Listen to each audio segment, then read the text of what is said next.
ఎందుకంటే ఆ రోజున ఆనాటి వేదిక నుంచి ప్రతిపక్షం ఓటు చీలనివ్వను, మరొక్కసారి వైసీపీ ప్రభుత్వాన్ని అధికారంలోకి రానివ్వనని ఆయన ప్రతినిధించారు. అంతటి వైశిష్ట్యం ఉన్న నేల ఇది. ఆ సభ అయిన తర్వాత వైసీపీ ప్రభుత్వం మరి ఏమనుకుందో ఏంటో, ఇక్కడ ఆ సభకు సహకరించిన వాళ్ళందరే ఇళ్ళు కూలగొట్టారు. దాదాపు 53 ఇళ్ళు దెబ్బతిన్న ఆనాడు.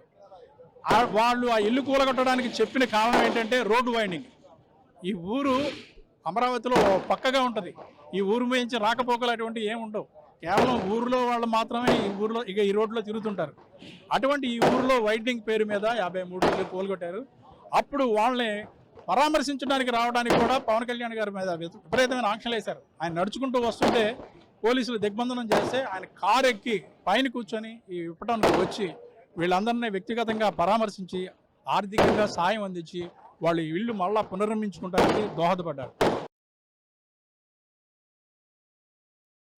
ఆ రోజున ఆవిడ అడిగిన మీదట ఆయన చెప్పారు, నేను మరొక్కసారి మీ ఊరు వస్తాను, మీ ఇంటికి వస్తాను అని చెప్పారు.